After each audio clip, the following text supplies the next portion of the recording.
बाप रे बाप। का हो गइल प्यास? साइकिल पंचर हो गइल बुझाता हो।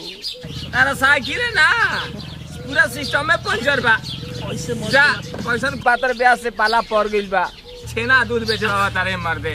हंसे के ना चाहिए, मान लो भाग्य हो। भाग कहाँ बता है? एक को साला प्रोग्राम के फोन आ जाई, नंबर देता रहा के लिए धइले ना प्रोग्राम के फोन आई। हे काली माई, का दिन देखावा तारू। ना पंचर बनावे के पैसा, ना बार बनावे के पैसा। एको प्रोग्राम दिवा दे तू माइनू। कहीं ब्यासवा जब हमारे 500 रुपया ले ले रहे उ दे दी। चल का जाने कौन ब्यास बाड़ा, एको प्रोग्राम ना आई। फोन बता कहोगा। हेलो, वेरी वेरी छुआ तला है क्या स्पीकिंग? मेरी मेरी छुआ तरह है। हम का छूने रे मर्दे? हाँ खाना अच्छा हाँ ब्यास के हो गया। हाँ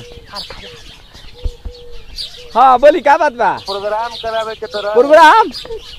हाँ हाँ हाँ हाँ भैया बोली कहिया के? 20 मई के खाली बना। 20 मई के? अरे खाली भाई बोली ना। ब्याज से बात हो जाए। ब्यास से बात?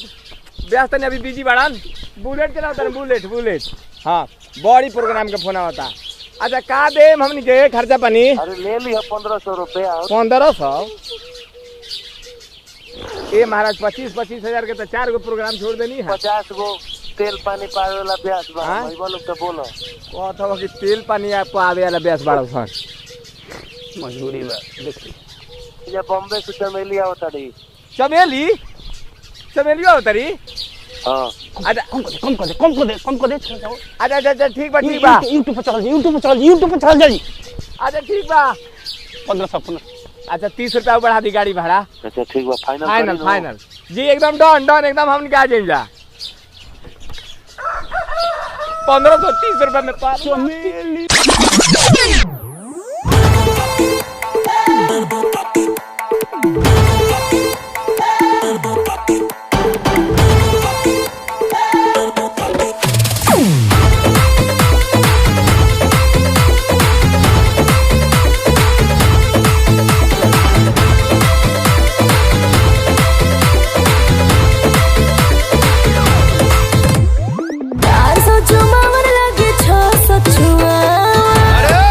तरी गाड़ी निकाल तो गाड़ी ना बन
सहर आकी बाकी कद पूरा सहार भी पटा फिर कैलू अखबक जनी बोल तू सहर आकी बाकी कद पूरा सहार भी पटा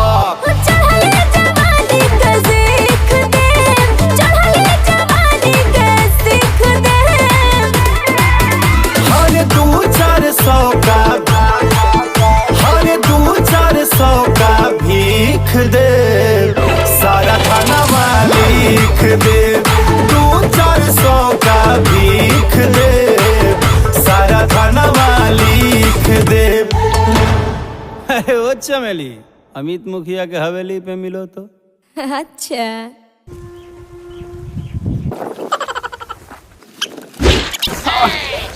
कहा औकात में चलो